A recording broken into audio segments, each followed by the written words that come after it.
Please note that not every prophetic message that I share on this channel is meant for everybody, so it's important that you have a relationship with the Holy Spirit and take it back to Him and ask Him to give you the confirmation that you need before you run with the message. For some of you, I know that this is going to be a confirming message because the Lord has already been speaking to you about this. And if that's the case and you have any questions, please make sure to take all those questions back to Him because He will have the answers for you. Hi friends, welcome back to Directional Dreaming. It's me, Queen Alita. I'm back for another week of whatever the Lord wants to share with us. So today I have a prophetic message based on, again, some symbols the Lord has been giving me. It's going to be a really encouraging one for today. So if it's for you, I'm really excited for you and I know that God is moving in your life. So again, welcome back to the channel.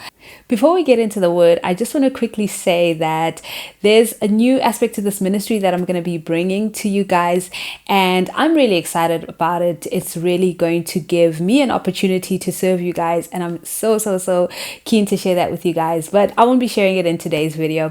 Today I'm going to jump straight into the word. So like I said, the Lord has been sharing certain symbols with me, and again, it's in the form of numbers. I think in the last message that I shared, I had spoken about the number 777 that the Lord kept showing me. And tied to that, because that message was about the ending of something and you coming into something new, you starting something new that the Lord has opened you up to, you emerging into your calling, into something that God is calling you to, right?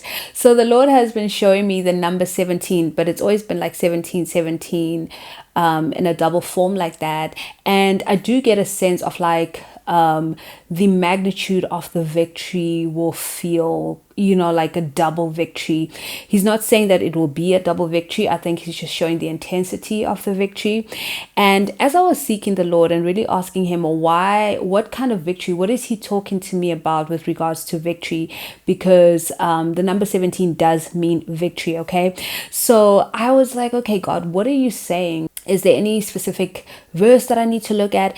And immediately the Lord dropped Jericho in my spirit. And I thought to myself, can't be that. So I started to Google some Bible stories about victory, and there were a few that were suggested, but then again, the story about the walls of Jericho, the fall of Jericho came up, and it just hit me, and I was like, okay, Lord, I'm sorry. I did not mean to ignore you. I was just making sure.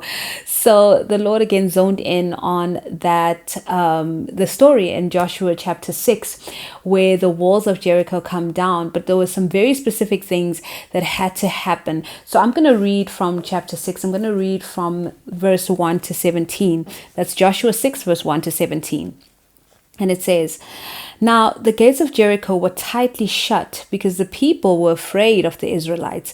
No one was allowed to go out or in. But the Lord said to Joshua, I have given you Jericho." That's an important one. "I have given you Jericho, its king, and all its strong warriors. You and you and your fighting men should march around the town once a day for 6 days. 7 priests will walk ahead of the ark, each carrying a ram's horn. On the 7th day, you are to march around the town 7 times. With the priests blowing the horns." Okay.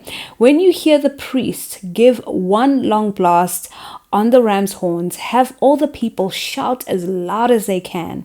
Then the walls of the town will collapse and the people can charge straight into the town." So Joshua called together the priests and said, "Take up the ark of the Lord's covenant and assign 7 priests to walk in front of it, each carrying a ram's horn." Then he gave orders to the people, "March around the town, and the armed men will lead the way in front of the ark of the Lord."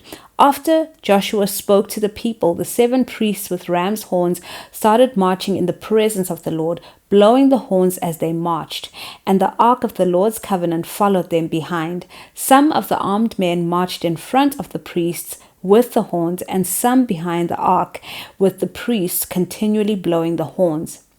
"Do not shout. Do not even talk," Joshua commanded. "Not a single word from any of you until I tell you to shout. Then shout." So the ark of the Lord was carried around the town once that day, and then everyone returned to spend the night in the camp.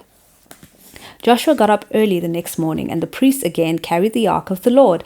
The 7 priests with the ram's horns marched in front of the ark of the Lord, blowing their horns. Again the armed men marched both in front of the priests with the horns and behind the ark of the Lord. All this time the priests were blowing their horns. On the 2nd day they again marched around the town once and returned to the camp. They followed this pattern for 6 days. On the 7th day the Israelites got up at dawn and marched around the town as they had done before, but this time they went around the town 7 times. The 7th time around, as the priests sounded the long blast of their horns, Joshua commanded the people, "Shout, for the Lord has given you the town. Jericho and everything in it must be completely destroyed as an offering to the Lord. Only Rahab the prostitute and the others in her house will be spared, for she protected our spies." So there's a lot going on there. A lot of sevens. They had to march around Jericho for 7 days. The first 6 days was once, and on the 7th day they had to march around the town of Jericho 7 times. And I think there were 7 priests with the 7 horns. So again, that's 7 coming back that the Lord had given me last week, that you are emerging into something. And we know that the story leads to the Israelites going into the promised land. So there's a promise attached to where you're going, what God is doing in your life. It is something to do with your promised land, with your promised blessing. And the word today is about victory after defeat. There's been a lot of areas in your life, or just your life in general, where you felt defeated. Like, what is going on? What is God doing? What is my life? What is the meaning of my life? Why am I even here when so much has gone wrong for so long? And the Lord is saying to you that you again are coming out of that and into this calling, into your promised land. But you're going to walk in victory. You're going to walk into your promise in victory. At the very start of chapter 6, it says at verse 2, it says, "But the Lord said to Joshua, I have given you Jericho, its king, and all its strong warriors." So at the very start, the Lord wants you to go into this knowing that you have already been given the victory, that it's already done. It was done at the cross of Calvary through the blood of Jesus being shed for you. Okay, so you already have the victory over everything, every defeat that has come your way. The Lord is bringing you now into a season of complete victory. And the 7 days again stood out. I think it was yesterday or the day before. I just heard the Lord saying a 7-day fast for some kind of breakthrough in your life. And I actually shared that with my husband, and I said, pray on it. I think we need to fast for 7 days. I don't know what God is saying, but waiting for him to give me confirmation on that. But the Lord brought that back to me again. Back to me when I was seeking him for a word for today. And he said 7 days. Remember, I said a 7-day fast. And I realized that it's actually for you guys. It's for whoever this message is for, that some of you will have to fast for 7 days. It's a symbol of, it is a symbol of you taking down the metaphoric, if I can say, walls of Jericho in your life. And I asked the Lord, why did they march for 6 days, for 7 days in total, right? Why did they have to march around the city of Jericho? And the Lord just had me zone in on that experience. Imagine if you were an inhabitant in the city of Jericho and you saw this army or this multitude of people marching around your city. You've already heard about the things that they have achieved, the things that they've overcome, how their God has come through for them. And you're in that city and you're watching this happen. You will be intimidated. You will lose power and you lose confidence. And the Lord will show me how when you do this fast, or whatever it is he wants you to do for 7 days, it is communicating a clear message to the enemy that you are coming after your blessing, that you are coming after what God has promised you, and that there's absolutely nothing that he can do, that he's actually trapped. He may think that he has power and dominion at this point, because at this point, while the Israelites were marching around the city of Jericho, they still had their city. It was still theirs, but they couldn't move in and out freely. So already you have the devil trapped. You have the enemy trapped in a sense, in a spiritual sense. And the Lord is saying the victory is already yours.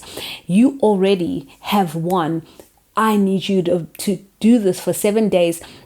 And the reason why you have to do it is for your own faith to increase, for your power to increase, for your sense of power to be real to you, because you already have it.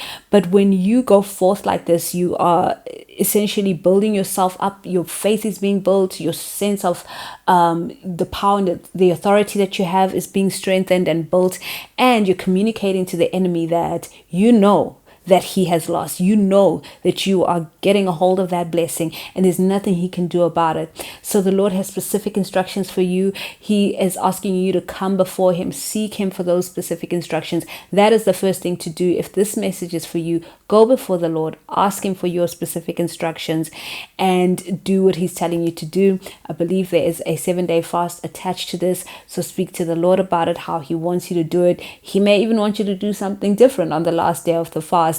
Who knows? Only God knows, and he will communicate that with you. The important thing is that you seek him out for yourself, get those answers from him, and get going with this, because God is bringing you into your victory, into your promised land. He's already delivered the victory to you. Okay, you just have to see it play out in your life. So that's the message for today. I pray that it's blessed you, for you. And of course, I will see you in the next video. Always remember that God is a good Father. He loves you so much because you, my friends, are so deeply special to him. If you feel led to support this ministry, please see the information box below the video.